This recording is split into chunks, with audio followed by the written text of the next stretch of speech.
guys, it's Sarah, and today we're going to be talking about my favorite books of 2015. So this list isn't really going to be a top 5 or a top 10, it's actually going to end up being a top 8, and that's just because I looked at all the books I read this year and I just was like, I enjoyed these ones and just felt right to put them on the list, and I ended up with 8, and that's kind of where we're at. Coming in at number 8, we have Shadow and Bone by Leigh Bardugo. It is a fantasy book about people who have like powers and they can control different stuff, and our main character Eleanor has this really powerful power that she didn't know about before the book started.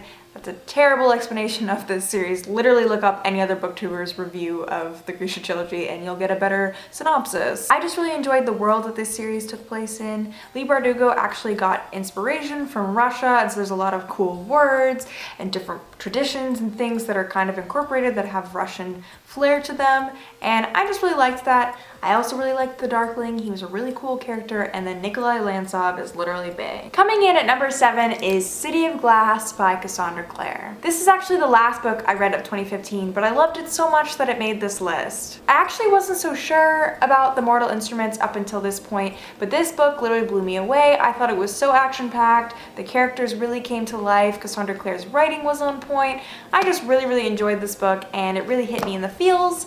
And honestly, it revived my interest in finishing the rest of the series because it's a 6-book series, which is pretty long, so I intend on finishing that this year in 2016. Coming in at number 6 is An Ember in the Ashes by Sabaa Tahir. An Ember in the Ashes is a fantasy book about a society with an oppressive government. It kind of has like Roman Empire vibes because it's very like gladiator-ish, but like more fantasy. And we follow 2 characters, Alaya and Elias. Elias is a mask, which is a special sort of military personnel where they have a mask. And basically they're just trained to be killers, and his plot is that he doesn't really want to be a mask. And then we have Laya, who is kind of like in the lower class slave level sort of person. And it's really interesting because it's told from their 2 different points of view, and I just really thought it was an interesting take on fantasy. There was world building, but it wasn't overwhelming, and I listened to it on audio, so I think that helped me love it even more, and I just really loved the different characters. I feel like Sabaa Tahir was able to take cliches that are often found in YA and fantasy and kind of like make them her own. There wasn't a love triangle in this book, there was a love rectangle, and it was done very well, which is surprising because love triangles are really annoying. It actually kind of made sense for the story, and I actually met Sabaa Tahir in person and I told her this, and she said that she actually didn't mean for it to happen, she just kind of was writing and then she felt the chemistry between all these characters and the story just kind of ended up that way, and I just really loved it. And I also loved how she did not hold back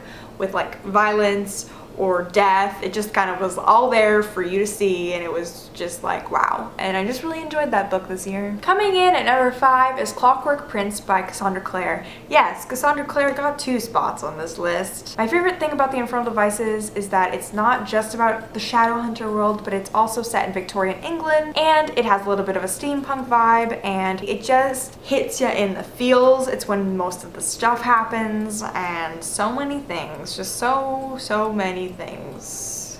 What could I even say? I also would really recommend it to anyone who's been hesitant to pick up any Cassandra Clare. The Mortal Instruments doesn't seem like your thing. I think that the Infernal Devices actually has a lot more to offer. I mean, I haven't finished TMI yet, but in my humble opinion, I just really enjoyed all the different aspects that the Infernal Devices had going.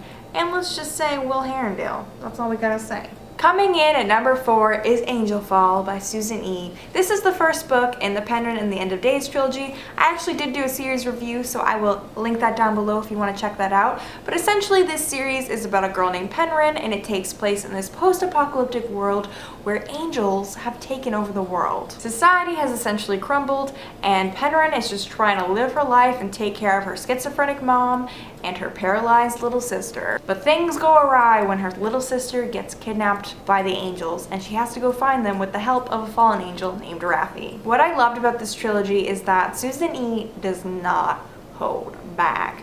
It is gory, it is violent, the characters are amazing. I love Penryn. She's probably one of my all-time favorite female leads. She's just so cool and so just competent, and she gets stuff done, and she's not annoying, and she's a funny narrator. and Raffi is awesome, and there's no insta-love in this series, and I honestly could keep going on about this, but I just recommend that you watch my series review. You know you want to. Coming in at number 3 is Fangirl by Rainbow Rowell. I didn't know I would love this book. I thought the synopsis sounded so stupid. It's about a girl named Kath who is a twin with her sister Ren, and they are going to college for their freshman year, and Ren decides that she wants to branch out and make friends and doesn't want to room with Kath, and so Kath has to live by herself in a random dorm with a random person, and she's kind of a social recluse, so that's a big deal to her, and she spends most of her spare time writing fan fiction. I honestly thought that I would not enjoy a book about fan fiction. I was like, there's no way I'm gonna like this, but everybody talks about it on BookTube. I'm in the mood for a contemporary, so I picked it up and I read this in one sitting. It is so good. Rainbow Rowell's writing style, I don't know what it is about it, it's just so enthralling, and her books are so character driven. Like, I just absolutely loved this book.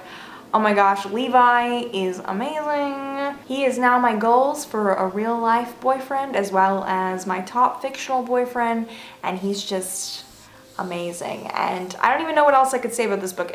Just read it if you want some warm fuzzy feelings, and if you want to cry and also laugh and just feel all the feels. Coming in at number 2 is Eleanor and Park by Rainbow Rowell. Yeah, I love Rainbow Rowell that much that she ended up on this list twice. This one is about 2 teens in the 1980s, and they're both kind of like social rejects. They don't really fit in. Eleanor is a little bit on the heavier, curvier side, and so she gets made fun of for that. And then Park is one of the only mixed half Korean kids in the neighborhood, and so he gets a lot of flack for that as well. And it's just kind of a coming of age story of them meeting and kind of figuring out their lives. I don't even really know how to describe this book besides that it was really emotional, and I cried a lot while reading it, and I really want to know what the postcard said at the end. And my number 1 book of 2015 is, drumroll please, you guessed it, The Diviners by Libba Bray. This is literally a book I've talked about at least 20 times on my channel. That's actually probably not an exaggeration. I probably should go back and recheck the number, but I think I've talked about it a minimum of 20 times on my channel. For those of you who for some reason don't know, The Diviners is set in the 1920s, and it's about a girl named Evie who is forced to go live in New York with her uncle who owns a sort of like paranormal museum, and the book in general is paranormal. Some of the characters have different gifts, and it's a little bit of a murder mystery, and it just has a really big cast of characters. Everyone's really different, and I really enjoyed all the different points of view. I listened to this on audio.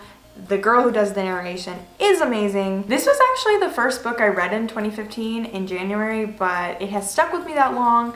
I think about it all the time. I just literally loved that book so much. But those were my favorite books of 2015. I hope you enjoyed watching this. I hope you will read all the books that I mentioned. Let me know down below what some of your favorite books were, because maybe I can pick them up in 2016. But thanks for watching. You're all beautiful. Have a nice day.